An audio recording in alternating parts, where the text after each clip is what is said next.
Good afternoon, everyone.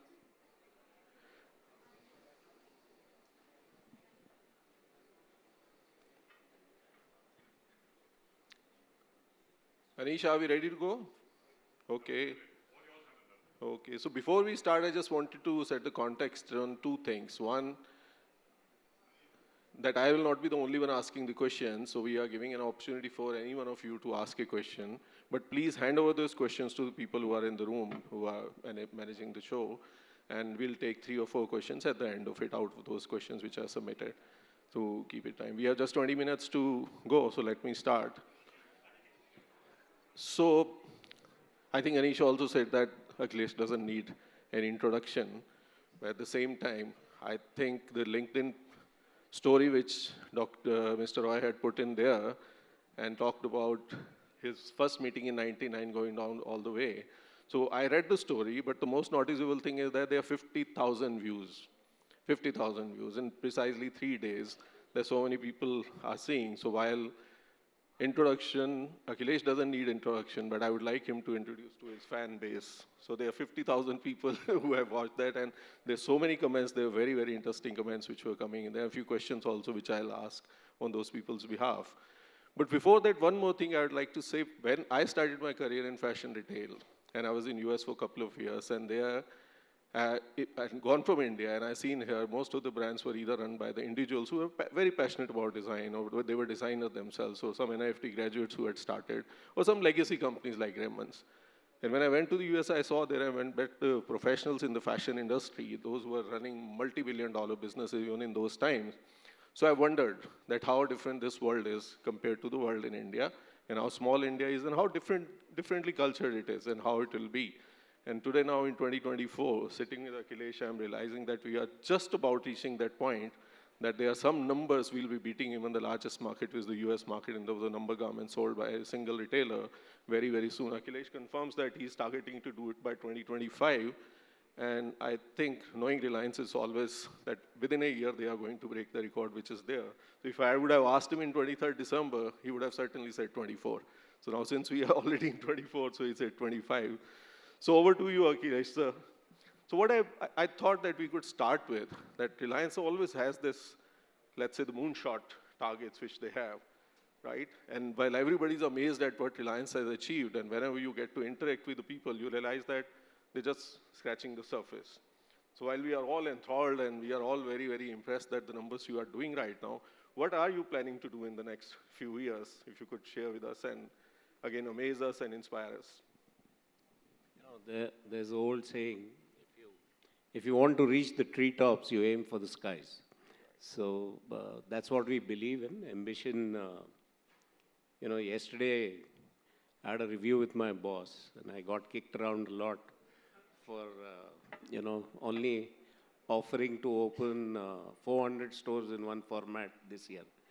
So he said, I have nothing to say to you, you have no ambition. So that's the environment I've been brought up in. So what do we aim for? You were very right. We sell about 2 million garments every day as of today.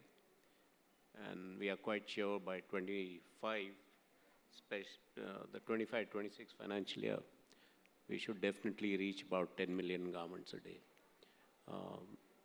Because, see, one are the numbers, of course.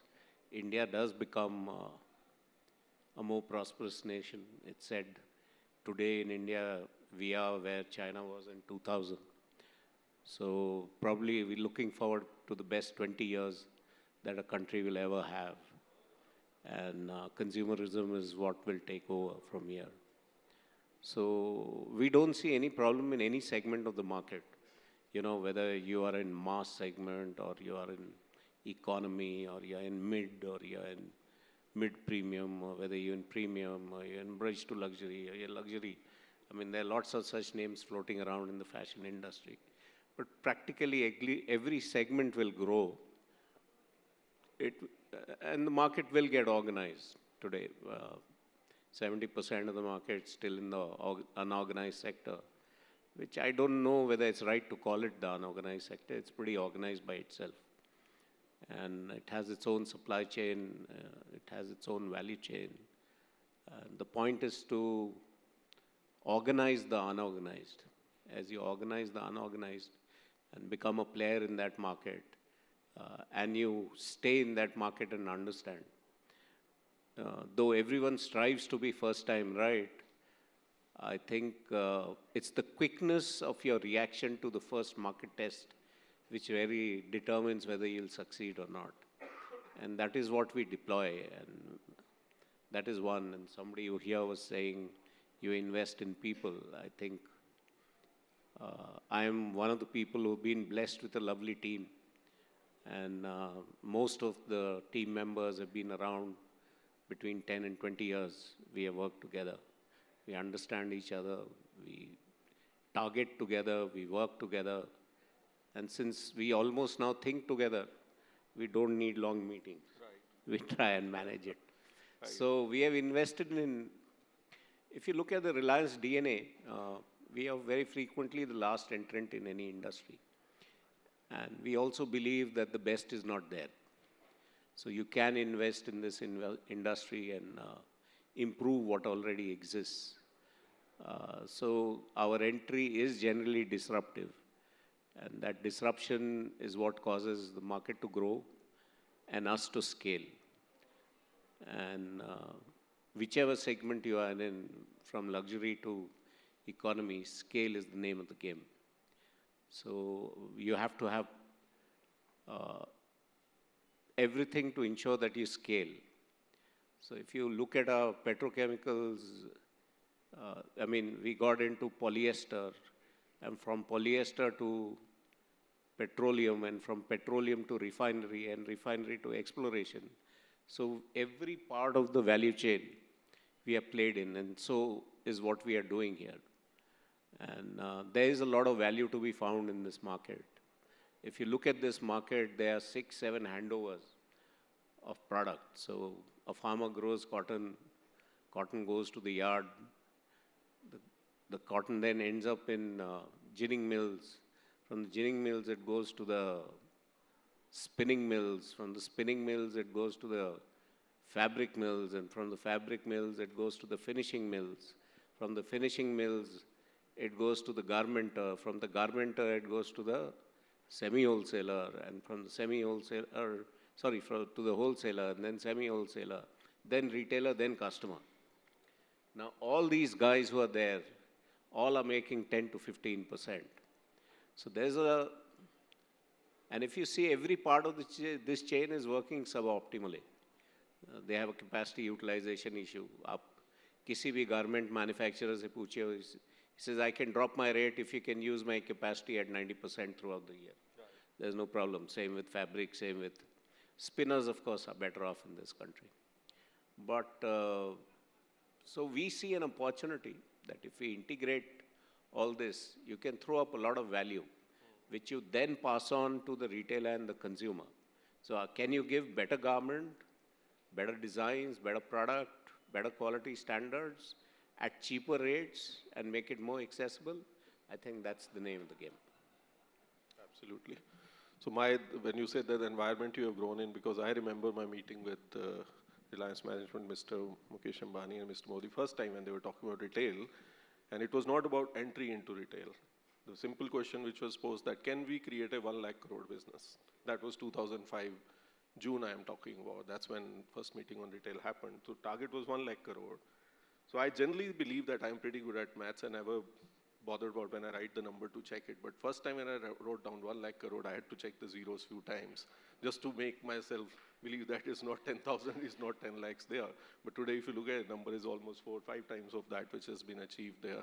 So I think the scale is part, and while you're talking about some Chinese market, at that point of time, I made this statement to some of my team members that I think I have come across the first Indian-Chinese company now.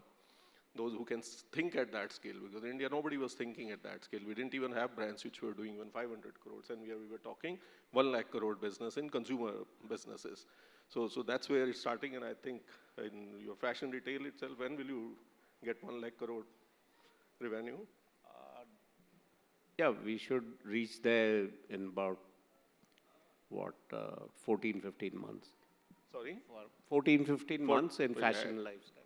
Amazing. So 1 lakh crore was for the overall retail, let me clarify. So we are not talking 1 lakh crore only for fashion retail. Now the fashion retail alone will become that much. So one thing, see this journey at Reliance over the last, I would say 15, 20 years, and before that also you've seen this sector grow. And being an economist, the background, that's where one most interesting thing I found, that the only designer doing the brands and the NFT graduates, and now we're talking about a graduate Delhi School of Economics who is running the largest business probably in the world very soon. What over this journey, your experience, couple of things which you would like to share with the professionals here who are either starting their journey or somewhere in their journey right now? From a pure fashion business point of view, this business of fashion, what are those couple of things you would like to share with us in your experience, do's and don'ts? You know, I used to look at this industry with awe, you know, smart men who talk well, very beautiful women who dress well, and मैं थोड़ा गंवार था उस समय. So I used to think this is some exalted business, but it's like any other business. So, and it's actually the trajectory of India which is making every sector grow. It is not only fashion. You look at any sector. Look at what has happened in electric cars in India and what will happen over the next 5 years. Sure. Look at how India is growing. In 3G, everything was imported. 4G, partially we made in India. 5G, Reliance is totally developed on its own. In 6G, we lead the world. Okay, right. So you have to invest in people. You have to invest in the best talent. You have to give them scope to do things. If they fail, it's your failure. If they succeed, it's their success. So I think it depends on the team that you create. I think our chairman and Manoj Modi ji are very, I think Reliance, unlike its imagery, is a very forgiving company. So it allows you to make mistakes till your intentions of that were right. So we do make mistakes, but we always get up and try again to ensure that we succeed. So it's not the most bright people who succeed. It's the most dogged people who succeed. Right. So we are very dogged. छोड़ते नहीं हैं. हाँ. तो mistake पे मुझे भी बोला गया था कि mistake, unless you are, if you make a mistake trying something very, very ambitious, you will be forgiven. That's what I was told. If you're making a mistake, trying to do something very timid, then there is no excuse on that. So I think that is the story there. And I think this 400 you said on one single format, you were taken to task, if I use the word, that why only 400? But in totality, how many stores are you going to open in next 1 year? Present network plan is about 1,020 stores. 1,020. Small format, large format. So it's almost like 20 stores every week will be open in next one. Yes. Amazing. So I remember that in early days of fashion retail, when there used to be a new store open, Arrow opened their first EBO in South Extension. I remember that. And people from all over the country, because for a fashion brand to open a EBO was not something very usual there. When first store opened in South Extension, people were queuing up to see it. I don't know when they opened their second store, but in Bangalore, but from there to here, just look at the industry where it has come, and I think it's a reason for celebration for all of us, that how the industry has come in, and thanks to Reliance and thanks to Akhilesh sir, that we are seeing all these numbers. So shall we take a couple of questions? Yeah. I mean, there are enough achievers out here. Absolutely. Sailesh is sitting here, then these guys have done some big numbers. ऐसा नहीं है, we are not the only ones, and we'll never be the only ones. I'm sure there'll be good competition. But what I say is have faith in Indian business houses. We are traditionally industrious people. We are good traders. We are good manufacturers. If you see the economic history of the world, India and China accounted for 70% of the global GDP till 1750. And through colonization, we came down to 4% of the global GDP. I think it's just reversing. For us, it's a blip in time. Right. This is reversing. And I think over the next 50 to 100 years, India and China will again be 70% of the world GDP. Right. Let's hope for that and work towards that.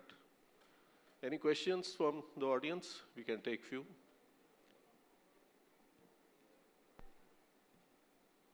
None?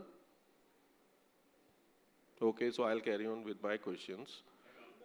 Sailesh has a question. Yes, please. Hi, hi Akhilesh. Hi, hi. Akhilesh, you're doing things we make all of us proud, right? I mean, also you'll have international ambition. That's where Harminder started with saying, largest. So, who are one or two international inspiration for you and your organization that you look up to? I don't know whether you require international, but yes, I remember an old story when Dhirubhai started his refinery. Um, you know, he would insist on the report that came, what is his share of a product in India and in the globe. So when we started the business, our share would come at third, fourth, or fifth decimal place. But you can see the clear focus of the man that he is in a scaled business. And imagine that site of Jamnagar is now the world's most complex and largest refinery in the world. So we keep we use the best skill sets in the world. So anybody is a hero. And you respect peers who have achieved Walmart, for example. We respect groups like these. We are not ashamed to say that we will learn from them. We get people who have worked for them for their expertise.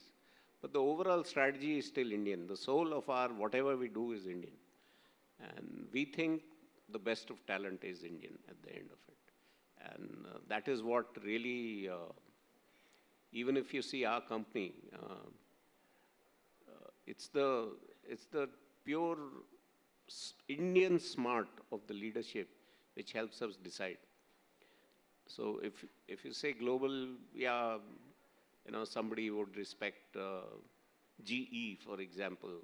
They don't stay in the industry, even in industry, if they are not number one or number two in the world. But so some of our strategies have been like that. So we have to be a scaled business. But we have had faith in this market called India. And if you see that if you get a good share of the Indian market, you probably now have a good share of the global market. And that is what we are striving for. Of course, in course of time, we look at all other companies also look to grow, we will look. But presently, the Indian market itself is keeping you pretty busy. And there's lots to be done over here itself.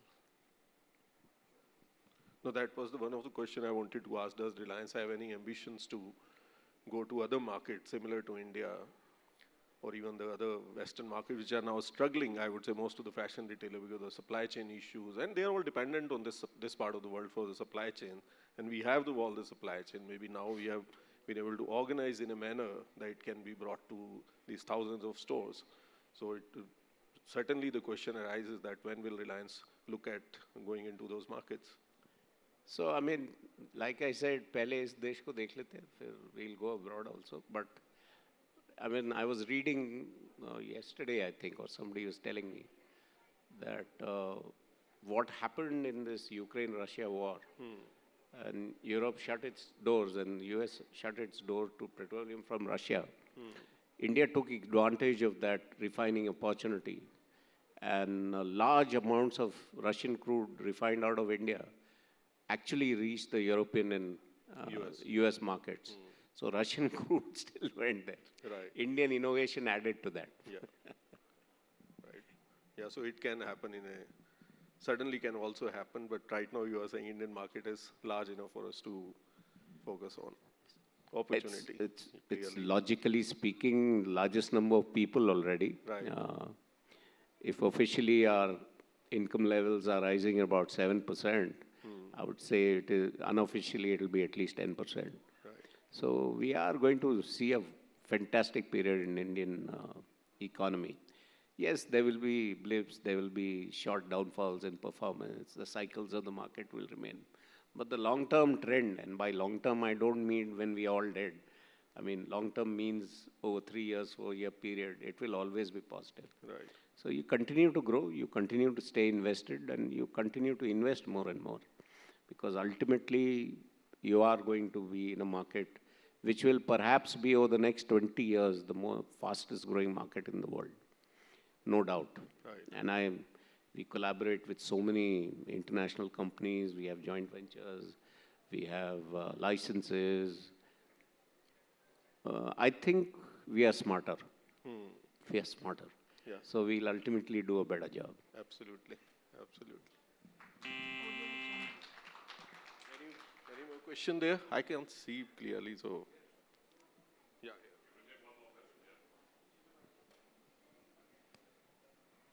Akhilesh ji good evening. बहुत सुना था आपके बारे में, आज सामने सुनकर बहुत अच्छा लगा। We are running MBO name JetBlue. मैं आपसे MBO.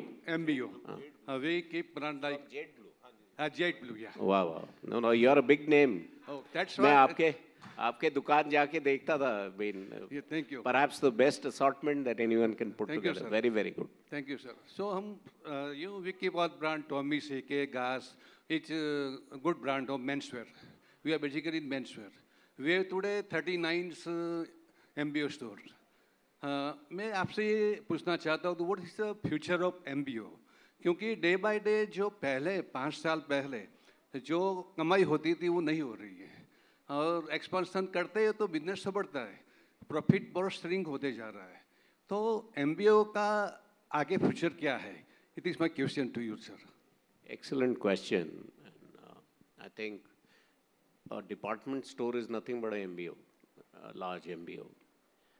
And we've seen that they've been through a pretty trying time over the last 2, 3, 4 years. I think the name of the game is to excel at what you do and specialize in what you do. You have to end up owning one word in the customer's mind that you stand for. ऐसा नहीं कि किसी और को देख रहे हैं, वहाँ फ्रंटेज अच्छा है, मैं भी ऐसा बना लूँ, मेरा ये उसकी तरह होना चाहिए, वो उसकी तरह। आप किस चीज़ में बेस्ट होना चाहते हैं? If you have decided that, be the best in that. If you want to be best in bespoke and tailoring, then be best in bespoke and tailoring. There's a big enough market there. मैं भी आजकल उम्र हो गया है तो इतना ज़्यादा मैं बाहर और नहीं घूमता हूँ. Recently, I thought, I will went to a Raymond store because मेरे fitting का coat मेरे को अपने दुकान में नहीं मिला. तो,